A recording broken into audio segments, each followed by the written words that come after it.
And welcome back to NewsX World.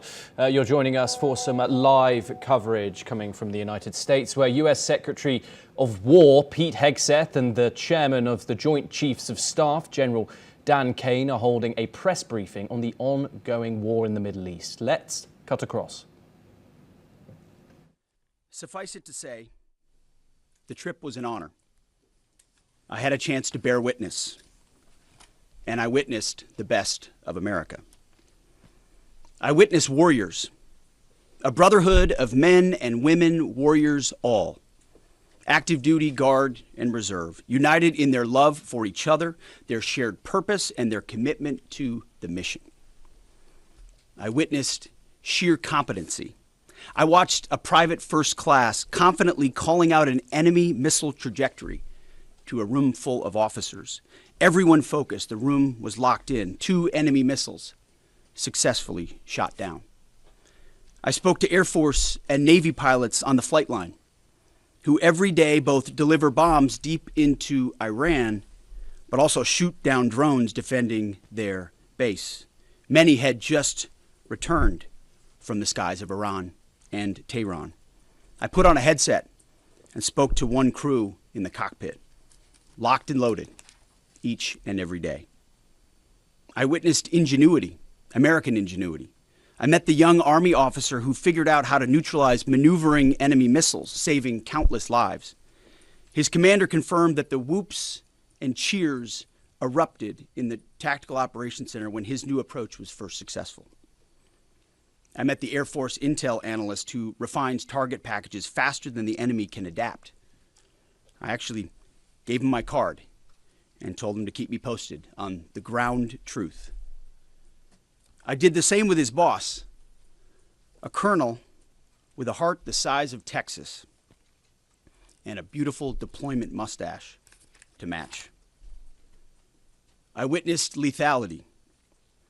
I met a junior airman as the sun was going down and a chill was setting on the tarmac, who, when asked what they needed, she simply looked up at me with a sly smile on her face and said, "More bombs, sir, and bigger bombs. We will happily oblige her." I met the Army targeting team who found and sunk the pride and joy of the Iranian Navy, their fighting position plastered with images of sunken enemy ships. And I witnessed urgency. Right when we landed, another C-17 landed just minutes after us. And within 30 seconds of the aircraft coming to a full stop, a team on the ground pulled up and the cargo was being uploaded. Wartime speed. To a man and to a woman, on the ground, in the air, on the flight line, and in the TOC, I heard, "We want everything faster, higher op tempo, wartime speed." The feeling was the exact opposite of the rotational units year after year in the wars in Iraq and Afghanistan that we're so familiar with. In those wars, it was always about the next rotation, never knowing when the mission would end or exactly what the mission was, year after year. Not with epic fury. I witnessed urgency to finish the job, urgency to achieve mission success, not looking at the next rotation, only moving as fast as possible to win. I got a chance to troop the line, to witness firsthand what we already know is true. Spoke to all ranks and all services, none of whom knew we were coming. It was not rehearsed or scripted. Sometimes we just wandered. What I witnessed was motivation. It was sheer mission focus. It was the American warrior unleashed.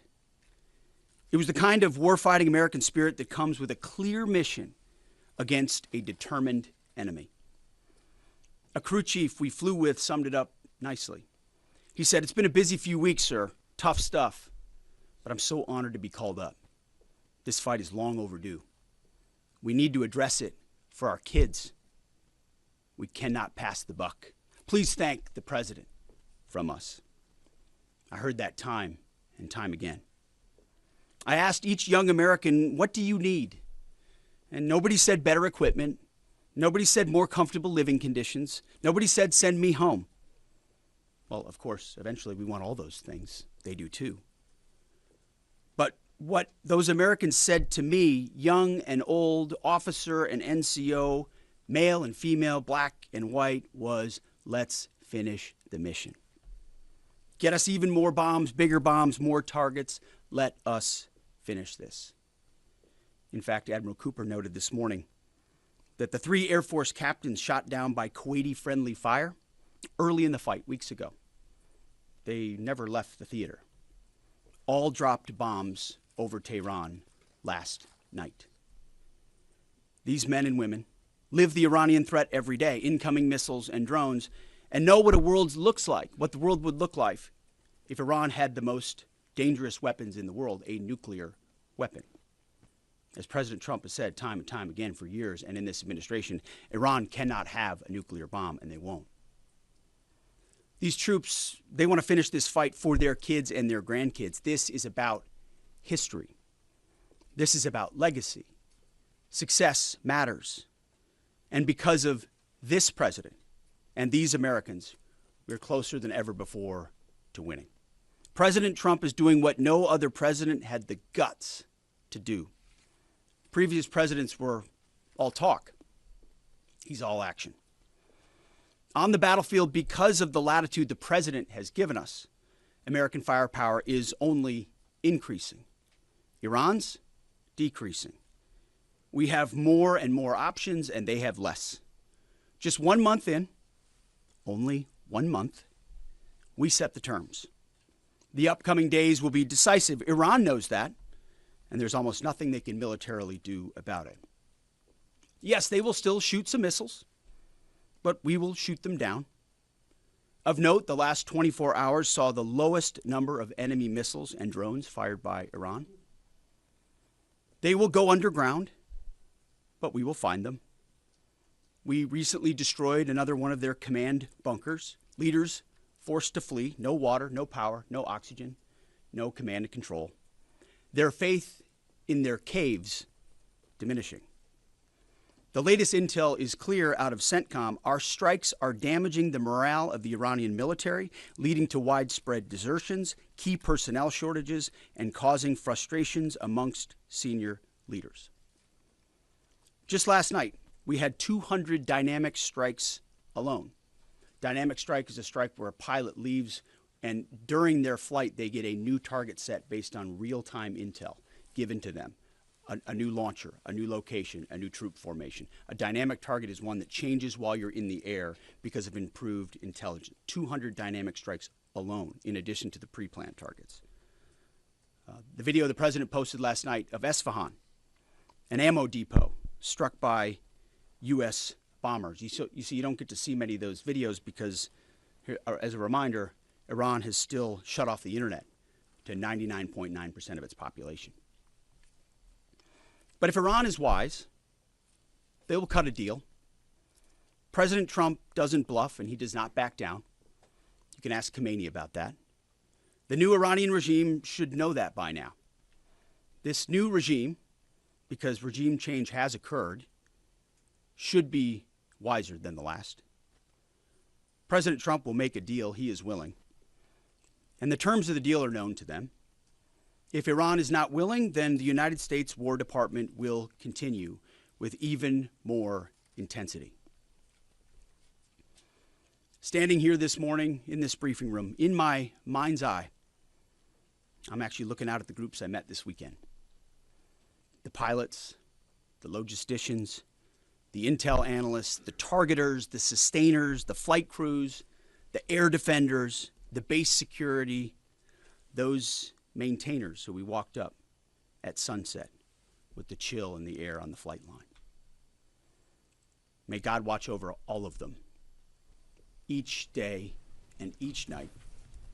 May his almighty and eternal arms of providence stretch over them and protect them and bring them peace.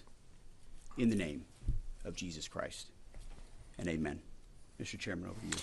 Thank you, Mr. Secretary, and good morning, everyone, and thank you again for being here. As operations continue, I remain deeply grateful for the service and determination of 2.8 million members of our joint force, each of whom are serving something greater than themselves.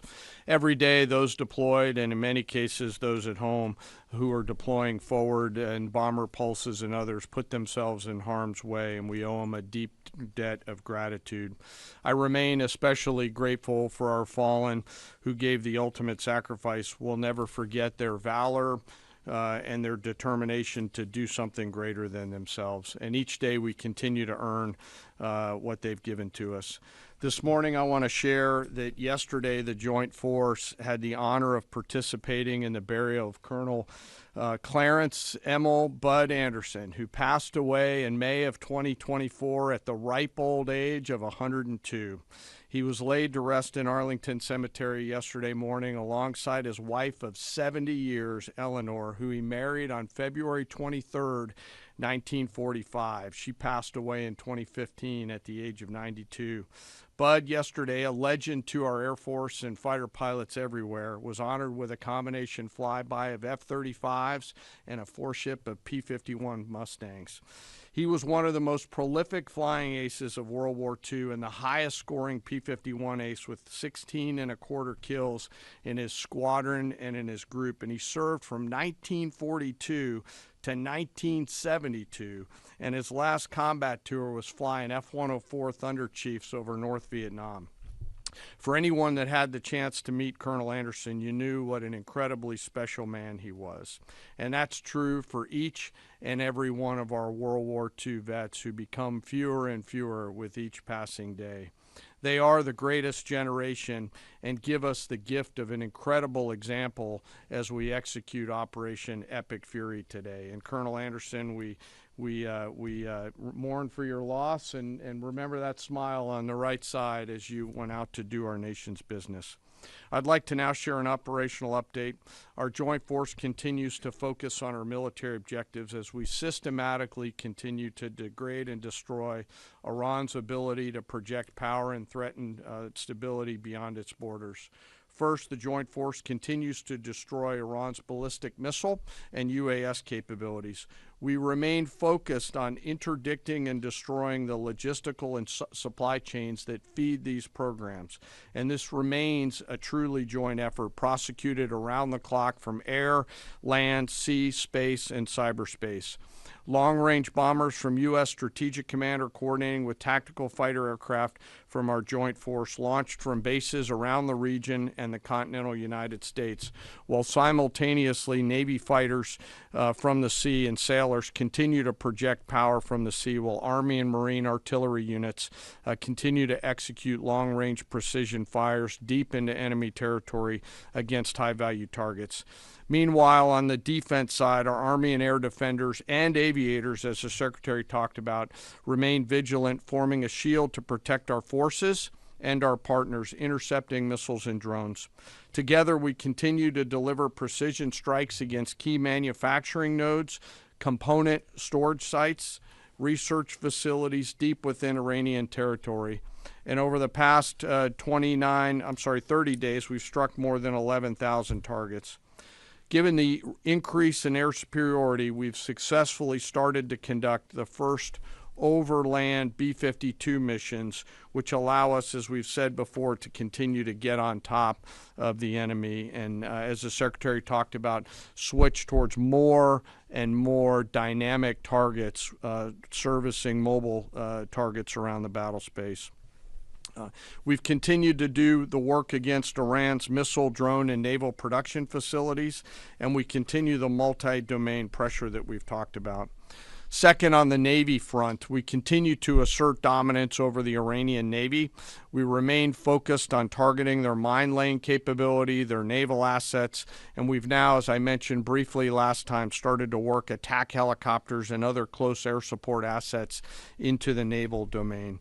CENTCOM continues to identify and work against naval depots and storage areas. And we've taken out, again, more than 150 ships, including all Jamaran-class frigates inside their Navy. Third, we continue to prosecute our campaign against our defense industrial base at scale. This includes factories, warehouses, nuclear weapons research and development labs, and the associated infrastructure required for Iran to reconstitute its combat capability. I'd like to continue my theme of highlighting the incredible contributions of Americans to our joint force. Today I want to talk a little bit about a different front line, a line that doesn't have bunkers or guard posts, but is just as critical to our nation's security, our National Assembly lines. Today I want to recognize a group of Americans who live at the beginning of our nation's combat power, the Americans who actually make our weapons, both inside our defense industrial base, but even more broadly inside our national industrial base.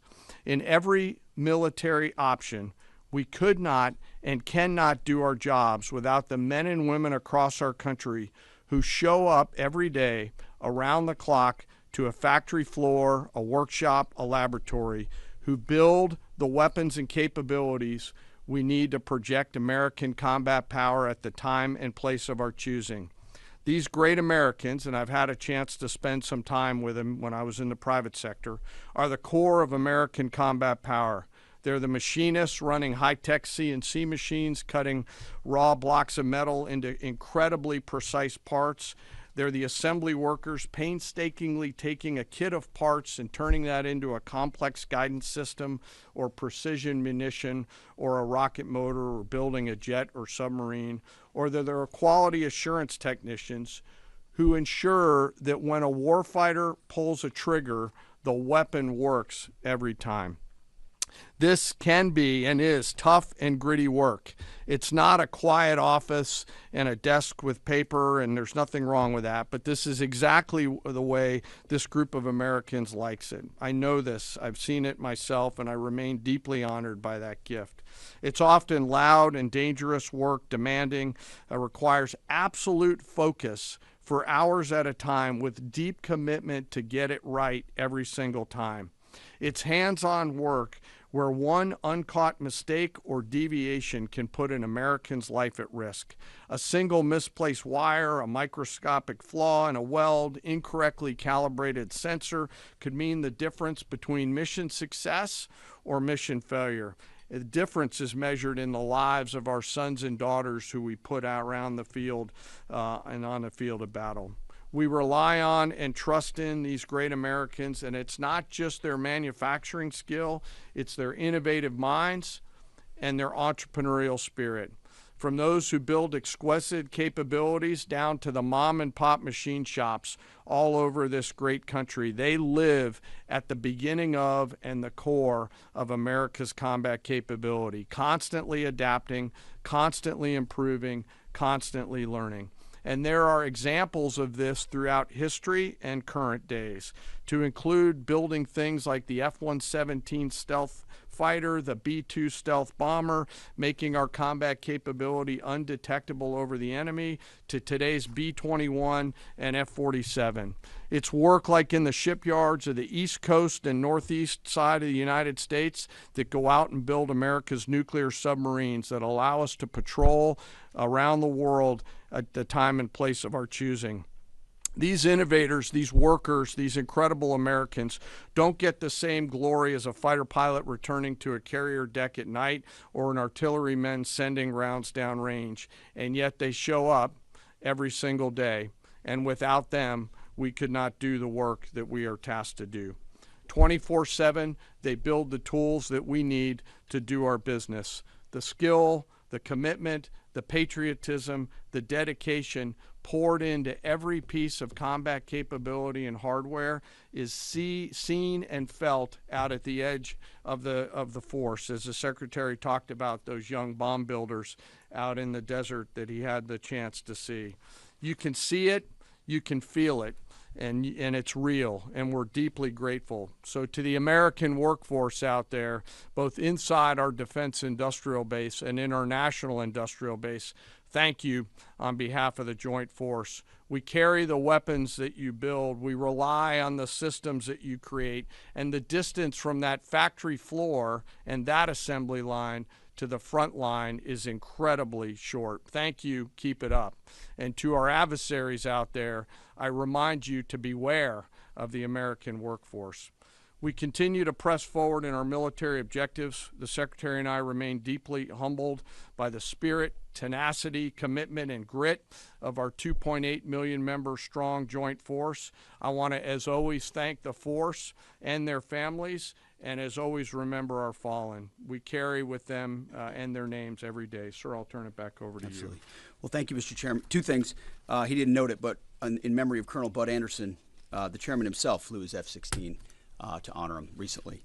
And thank you for highlighting the defense industrial base, the arsenal of freedom. It's worth noting no one has rebuilt that defense industrial base faster and with more purpose than President Trump in his first term. And now we're rebuilding the arsenal of freedom. Our defense industrial base is more vibrant today than it's been since World War II and growing rapidly. Contrast that with Iran, whose defense industrial base is nearly completely destroyed. Their ability to reconstitute the weapons of war they're using now that they're hiding in underground facilities and attriting over time, their ability to rebuild that is negligible. And I think that contrast is an enduring legacy of this as well, right here. Thank you for your time. We've had some signaling that the U.S. will retake control of the Strait of Hormuz.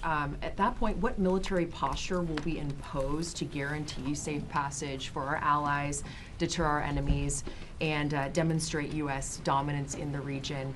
And also, can you speak to how much America's adversaries, Russia, China, North Korea, how much they're supporting Iran's war machine at this point with arms and intelligence, and what we are militarily doing to punish the enemy coalition?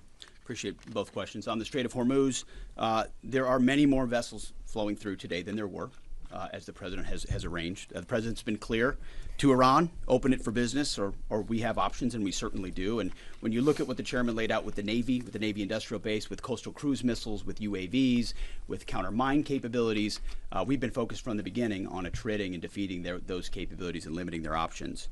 There's lots we're doing as well, some of which is known, some of which is not known, to set the conditions. And I think the president was clear this morning in his truth that there are countries around the world who ought to be prepared to step up on this critical waterway as well. It's not just the United States Navy. Last time I checked, there was supposed to be a big bad Royal Navy that could be prepared to do things like that as well. So he's pointing out this is an international waterway that we use less than most, in fact, dramatically less than most. So the world ought to pay attention and be prepared to stand up. President Trump's been willing to do the heavy lifting on behalf of the free world to address this threat of Iran.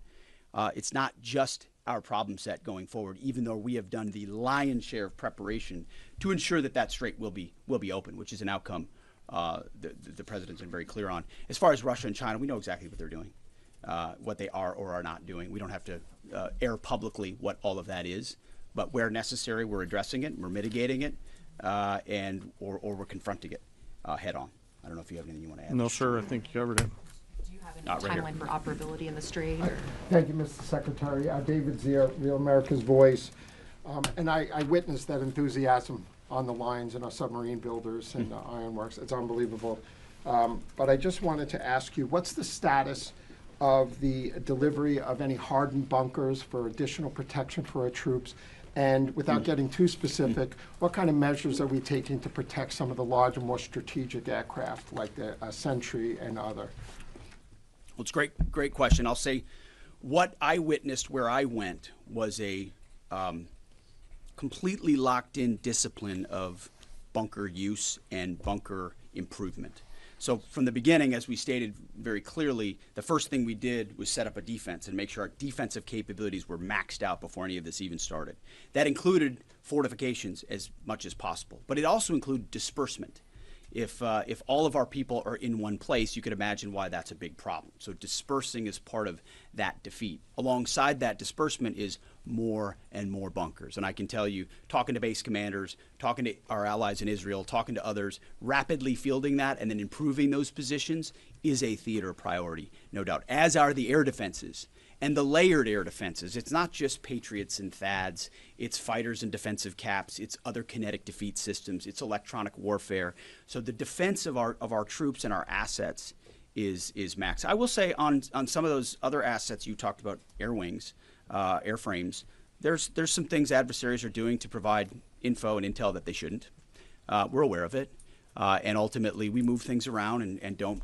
One of the biggest principles you learn in the military is to not set patterns, predictable patterns, and so commanders are working hard to adjust in real time with those systems and make sure they're in the right places and not easily targetable.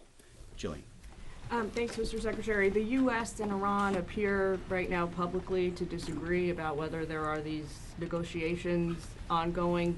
What impact does that have on military strategy? Does it have any bearing at all? And General, the President wrote yesterday that the U.S. might destroy Iran's electricity generating plants and oil wells. Those are his words before ending this operation. Is there a way to do either of those things without like seriously jeopardizing or seriously harming civilians? So on the talks, I can tell you, having been with Steve and Jared and the Vice President and Marco and many others yesterday, they are very real. They are ongoing. They're active, and I think gaining strength. And we appreciate that. As I said in my remarks, we would much prefer to get a deal. If Iran was willing to relinquish material they have and ambitions they have, open this, great. That's the goal. We don't want to have to do more militarily than we have to. But I didn't mean it flippantly when I said, in the meantime, we'll negotiate with bombs. Our job is to ensure that we compel Iran to realize that this new regime, this regime in charge, is in a better place if they make that deal. And so we'll continue. We're working hand in hand, but the primary effort is a deal. We want that deal to be accomplished if at all possible. If not, then we're prepared to continue. Secretary, what happened at Go ahead, ISAF? Mr. Chairman. Yeah. Got it. Thanks for the question. We're always thinking about those considerations and develop options to be able to mitigate those risks pursuant to the normal practices that we do in the military. So. Thank you, Mr. Secretary. I know you slightly addressed this already, but just on the Strait of Hormuz, is opening the strait an essential objective to Operation Epic Fury, or is that the job of those other countries? And then secondly, without asking you to comment on things that you can't talk about, what is your message to Americans who love the president and strongly believe in him, but are very worried about this notion of boots on the ground? Well, first on the Strait of Hormuz, our core objectives from this podium, from day one, from me, from the chairman, from the president, from the vice president, from Secretary Rubio and others have been clear. Defense missile production and missile programs, so their entire missile program, defense industrial base and production ability to build, and Navy and power projection. So those have, and then of course, wrapping it all is Iran's never going to have a nuclear weapon. So those have been very clear. Defeating the Navy is a core part of ensuring they can't project that kind of power. But ultimately, I think the president's truth this morning lays that out very well, that this Strait of Hormuz issue, which we've set the conditions for success, and we will make sure Iran knows that very clearly, is not just a United States of America problem set. We've been willing to lead. President Trump's led the entire time. But it's not just us. So ultimately, I think other countries should pay attention when the president speaks. He's proven that when he speaks, he means something. And he's pointing out, you might want to start learning how to fight for yourself. It's something some of us have been saying for quite some time. You can't just have flags. You have to have formations. You can't just have a few ships. You have enough to affect change. Those things matter in a dangerous world with ascendant adversaries. That's why the chairman's talking about our industrial base. That's why we're launching the Arsenal of Freedom tour to revive our defense industrial base. President Trump doing it in a way that nobody else has. As far as President Trump and boots on the ground, I don't understand why the base, which they have already, they understand, wouldn't have faith in his ability to execute on this. Look at his track record of pursuing peace through strength, America first outcomes. What he's simply saying, and it's exactly true, and I've said from this podium too, we're not going to foreclose any option. You can't fight and win a war if you tell your adversary what you are willing to do or what you are not willing to do, to include boots on the ground. Our adversary right now thinks there are 15 different ways we could come at them with boots on the ground. And guess what? There are. So if we needed to, we could execute those options on behalf of the President of the United States and this department. Or maybe we don't have to use them at all. Maybe negotiations work, or maybe there's a different approach. But the point is to be unpredictable in that. Certainly not let anybody know what you're willing to do or not do, But if anybody has internalized the lessons of Iraq and Afghanistan, as the first one, President Trump, to call them out for what they are, he's not going to repeat those lessons. And I think I've been very clear about that from the podium. Yes. Thank you, Secretary Hegseth. A question for you and then a question for General Kane. You said we're a month into the Operation Epic Fury. How long until the objectives are achieved? And is there a scenario where a deal is struck before the objectives have been achieved? And then for General Kane, there's been lots of media coverage that suggested a ground invasion is imminent. What other purposes might the soldiers and the Marines who have been deployed over to the Middle East serve in this conflict? Well, just like the previous question, it's sort of military 101. Well, there you have it. The U.S. Secretary of War, Pete Hegseth, reiterating the same points as we'd heard previously. He is putting forward the huge success of the United States in this war, calling Iran's capabilities degraded, and once again claiming that Donald Trump wants a deal over continued conflict. This comes as he makes threats about destroying Karg Island and, of course, further strikes on the energy infrastructure of Iran. Joining us now is Keith Vaz. He's a former British minister. He joins us live from London. Keith, thank you very much for joining us. The usual gun-ho language there from the US Secretary of War, talking about the operation in Iran. In terms of the American success, of course, I just want to mention to our viewers that not once was the Strait of Hormuz, the closure of it, mentioned in his initial speech. Of course, he was quizzed on that by journalists after. However, the Iranians have not signaled that they are lacking in an urge to end this war. They want a good deal, of course, that they want to negotiate with the United States. Can I just get your thoughts on the continued rhetoric coming out of the US administration that they are indeed winning this war on the backdrop of the Iranians continuing to fire missiles, continuing to completely cause economic turmoil worldwide? What are your thoughts, Keith? Good afternoon, Thomas from London. It's an extraordinary press conference. I'm finding all these statements coming out from Washington to be pretty surreal and contradictory. On the one hand, they're saying the reason why this is continuing is to destroy Iran's capabilities. And on the other hand, they're saying they've already been destroyed. On the one hand, they're saying they want their allies to help them in terms of what is happening in the war. And on the other hand, they didn't consult the allies before they went in. So we have very contradictory statements being made.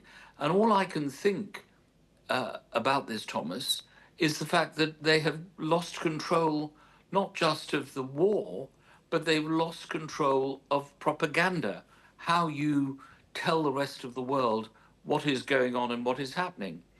And you contrast this with the Iranian foreign minister, who is very clear, doesn't make claims that he can't substantiate.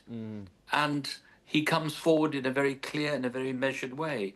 So I think if you're watching from a neutral country, and there are many neutral countries on this all over the world, you would be wondering, what on earth is going on?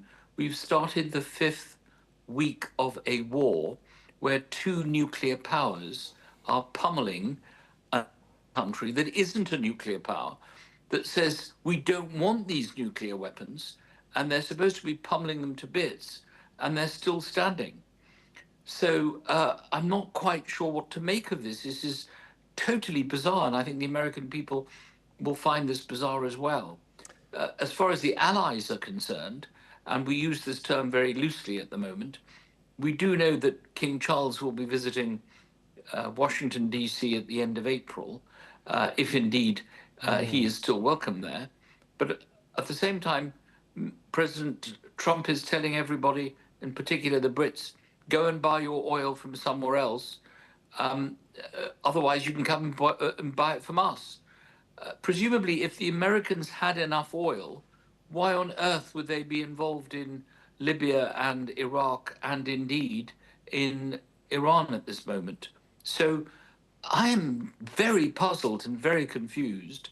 And I think you're right to describe it as a gung-ho attitude. However, it's a gung-ho attitude that's produced many hoes, but not many gungs. And of course, Donald Trump's seeming frustration and him lashing out at the UK and other NATO allies, and telling them to go and get your own oil from the Strait of Hormuz. Now, it's unclear what is going to unfold there, whether the United States is going to directly go into the strait themselves, which of course puts American lives at risk, controversially. How do you see them navigating through that situation? Of course, the whole world, as you've mentioned, is looking upon Donald Trump. They want an end to this conflict. There is turmoil worldwide. Now, gas prices and oil prices are over $120 a barrel now. So this has global implications. In terms of the Strait of Hormuz, do you see a point where those allies are going to have to give in and help the Americans in the near future? I see no prospect of that happening, because I think at the end of the day,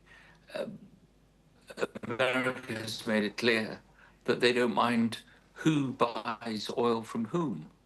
They've allowed the Russians to sell their oil to the European Union and Britain, and the Iranians, of course, will now be able to do the same if they want to do the same. Their main concern is, if you've helped America, then you can't get oil. If you're not a friend of America, then you will get the oil that's coming down the Strait of Hormuz. At the end of the day, it's a buyers and sellers market, Thomas. If you want to buy oil, you know where to go and get it. And that is a matter of economics and market expectations and fluctuations. As far as the rest of the world is concerned, I think I'm very sad, actually, to see a great power, the country that is clearly the most powerful country on earth, behaving in this way.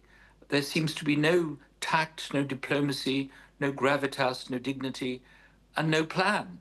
And I think that is what the American people have been finding out for themselves, which is why the latest approval ratings puts Donald Trump, I think, at 33%, the lowest that he's ever been in his 2 terms of office.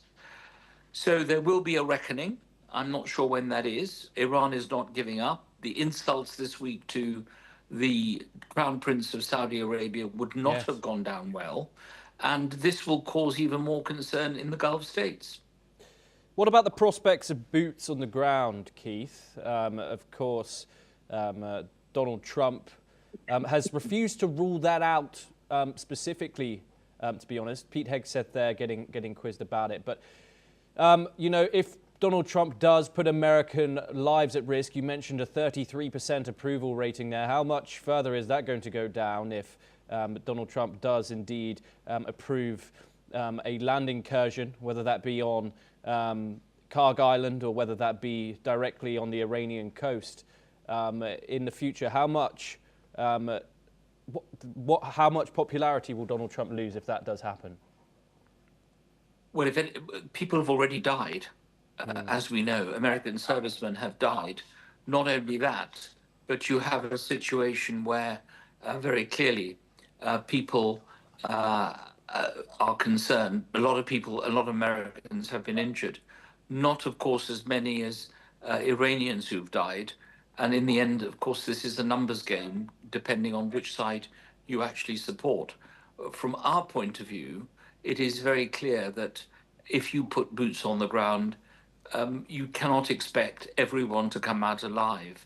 As the Iranian foreign minister has said, we know they're coming and we're waiting for them, which sounds pretty kind of Star Wars, Darth Vader, ominous. You know, build and they will come type rhetoric. So from that point of view, it means this is not going to end very fast. I mean, it's coming up to Easter Sunday this week. It will go on beyond that, I would imagine. And I don't think this is what the Americans expected. I think they expected it to all be over.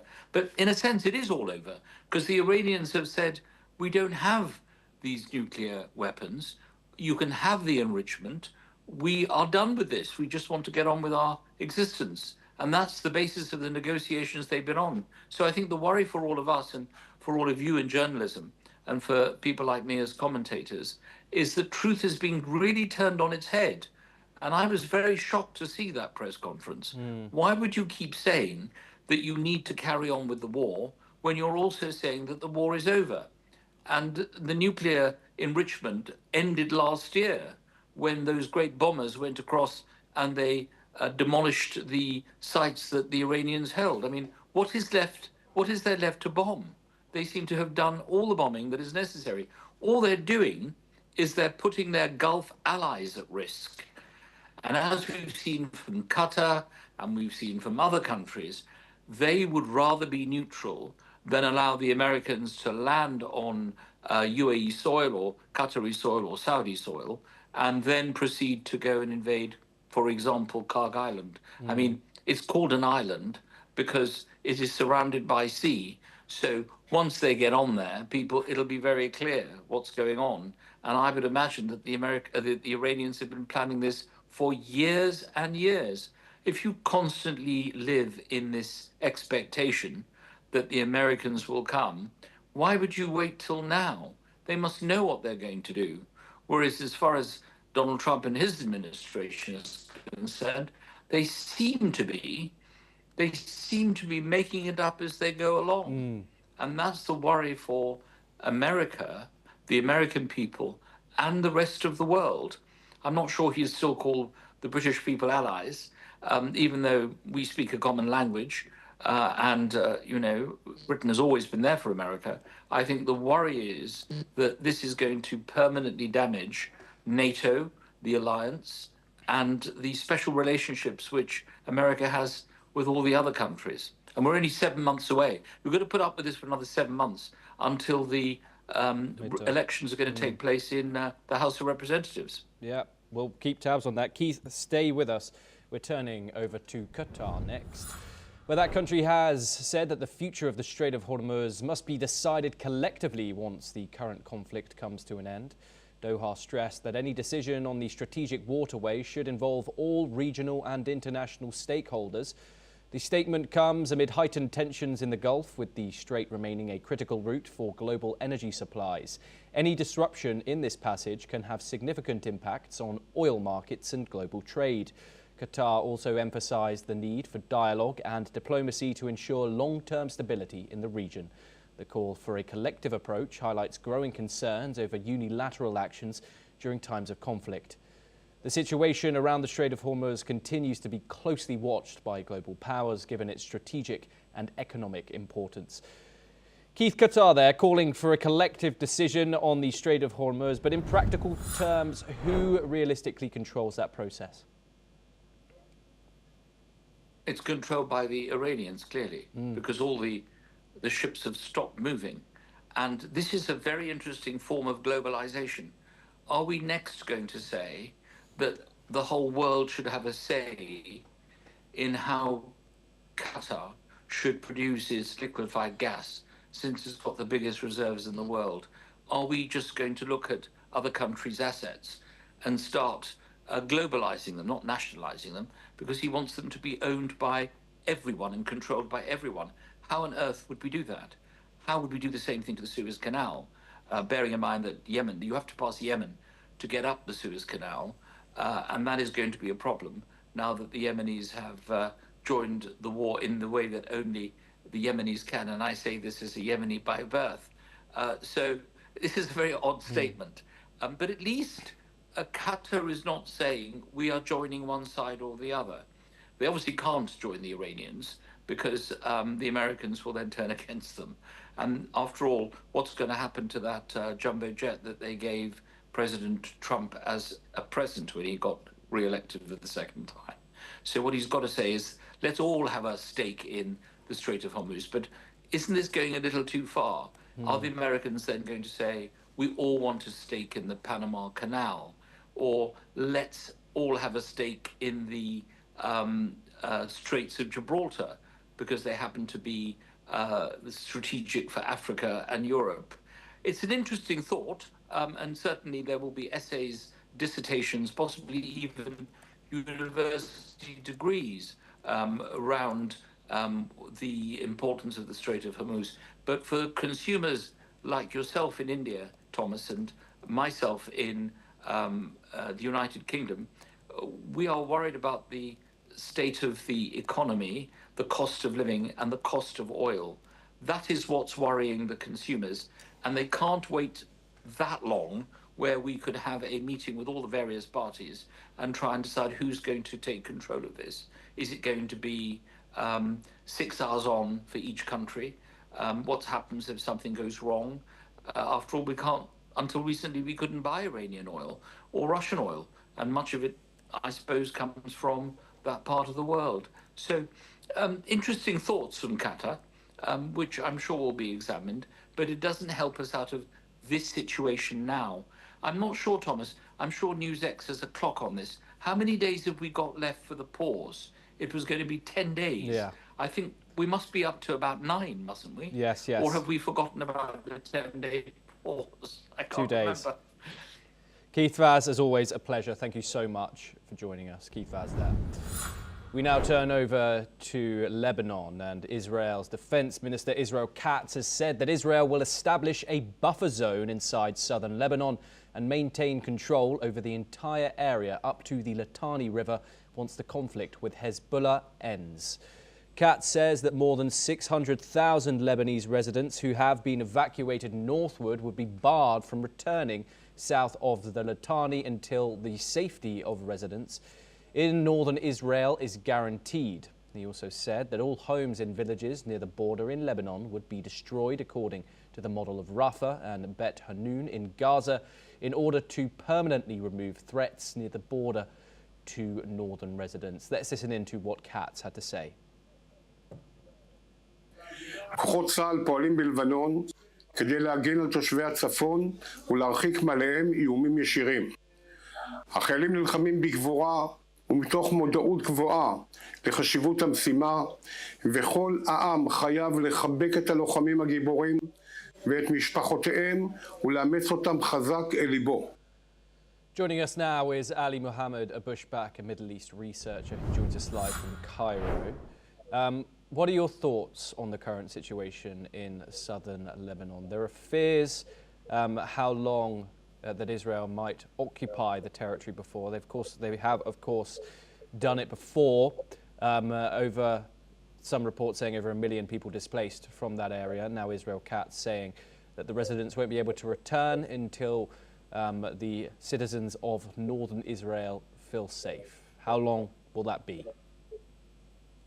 First of all, thank you for having me. Situation in South Lebanon, there is an everyday Israel order for evacuation for the civilians in South Lebanon. More than 1 million civilians from Lebanon have been evacuated their area from South Lebanon, especially that the area that have been controlled by Hezbollah, especially in North Litani River. This area, it's considered as a flashpoint area, and during the ceasefire between Hezbollah and Israel, there is a several of issue and challenging have been faced the Lebanon's government, especially because the line down of Hezbollah's weapon in that area. The military, Lebanon's military, have been suffering from this kind of issue. But the thing is now Israel is decided to create a buffer zone, and this is a third point from the area. I mean here, because in Gaza have been taking a North Gaza, East Gaza, and some part from North Gaza as a buffer zone. Also, we are talking about the Jolani's mountain in Syria after the overthrow of Bashar al-Assad regime have been also occupied and taken as a buffer zone. So all of these things, all these areas, Israel is creating as to secure its internal front from the what they call it Iran proxy in the area. But here also worth mentioning that since past 2 weeks, Israel's troop is trying to invade the ground from South Lebanon, but up to now there is no developed. Continuously, Hezbollah released several of footage and video showing how much they are targeting the troops, the invaded troops. The day before yesterday, also there is a special forces from Israel have been invaded South Lebanon from Golan mountain from Syria.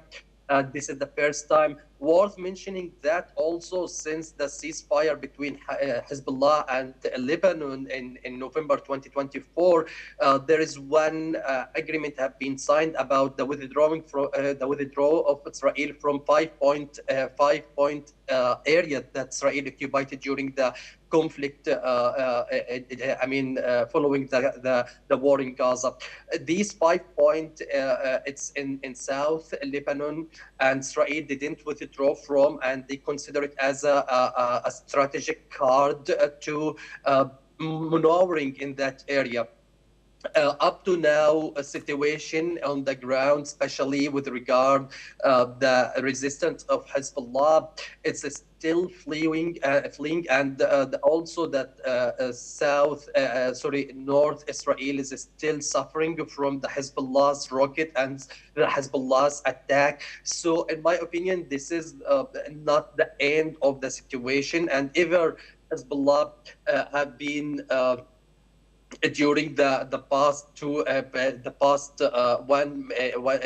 5 months, they didn't respond of the Israelis' violation before that the Iran war. We have seen Hezbollah, it's trying to restructure its ability and the military ability and easily and very fast, despite the Israel continuous was bombing and targeting Hezbollah's leader. But here also, in my opinion, Israel is trying to create this buffer zone to secure that the Israeli civilians from the Hezbollah, from Iran's proxy attacks. In my opinion, that will not bring the safe and the secure to the area. The right on the wall, it's very clear that Israel is trying to expand its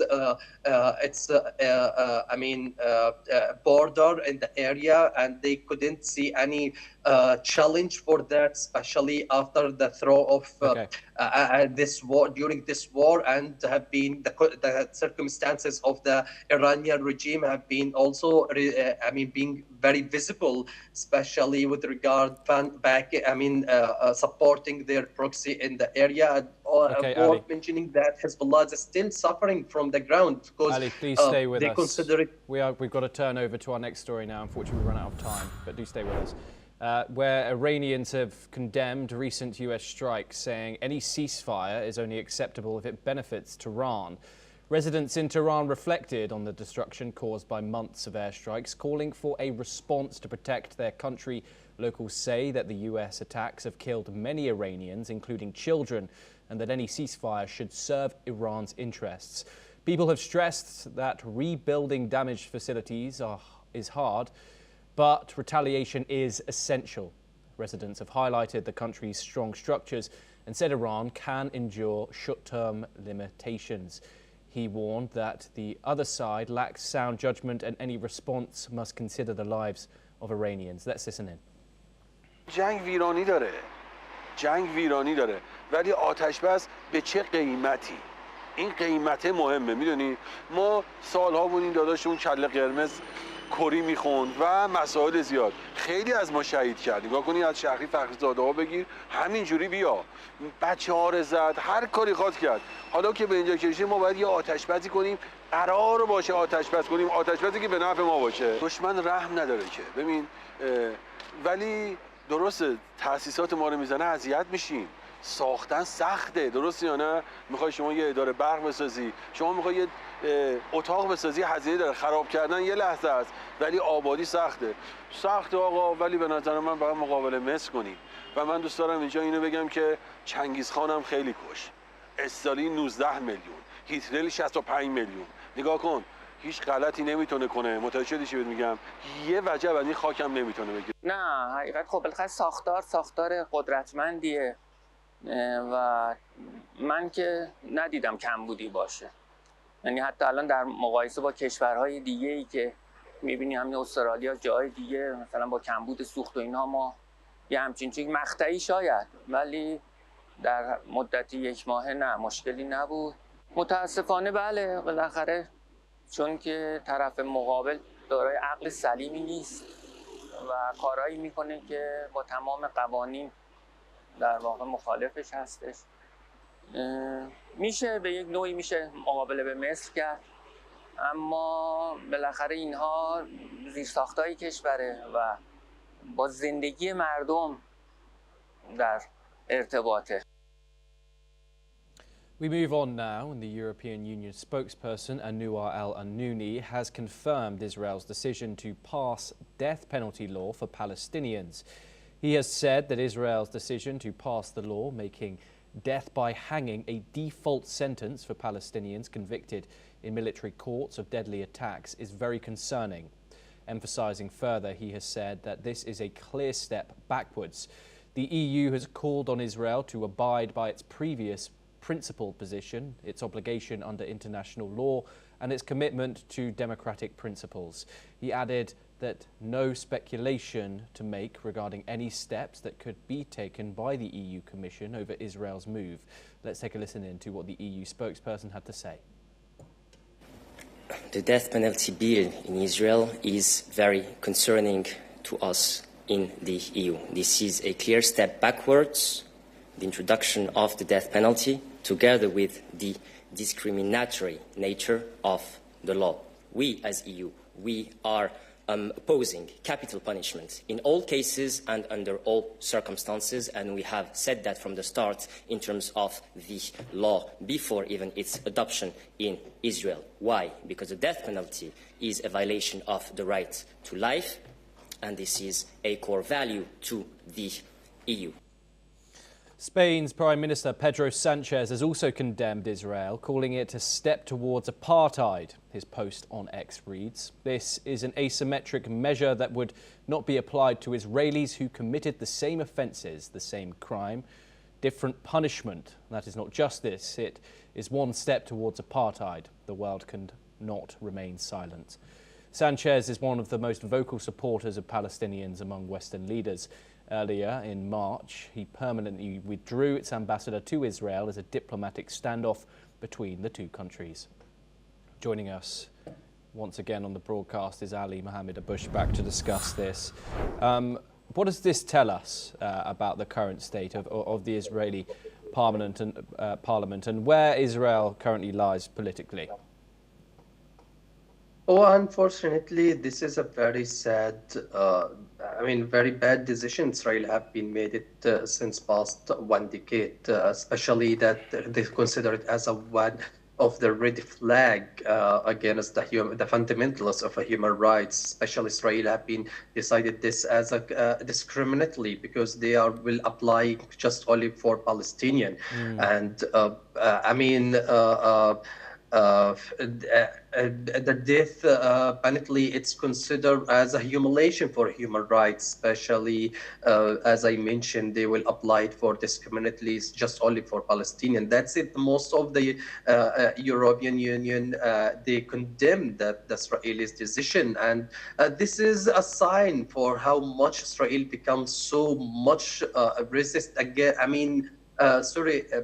Resist and the far right wing, how much control the decision in Israel. And this is also a dangerous point for the Israel, especially we are talking about Smotrich and Ben Gvir who lead this bill to be accepted. And he also, the day before yesterday, threatened Benjamin Netanyahu if he will not going to exist and attend the parliament, the cabinet meet, he's going to take a several of action. So he was blackmailing also Benjamin Netanyahu. The Israeli community turned to be more, right wing, and this is, a very initial point in this phase of the conflict between Palestinian and Israel.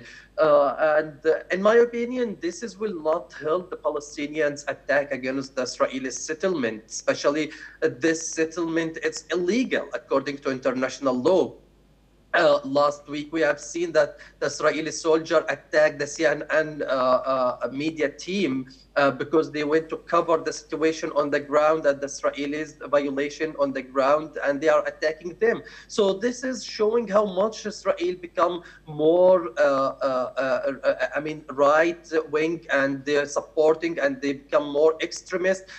This is not a good sign for also the image of Israel that have been damaged during the war in Gaza. Most of the international community turned, and they are disagree with the Israelis' action on the ground, despite Israelis trying to arguing and justify its action on the ground. But now I guess the audience more understandable and acknowledge about what is happening on the ground.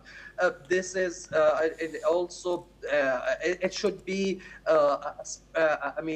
discriminating condemnation from the international community, not also European Union and especially Spain. That now we have seen a several of position and several of statement from the Prime Minister of Spain. Ali, I'm so sorry we've run out of time. I really apologise. It's always a great pleasure to have you on the programme, though.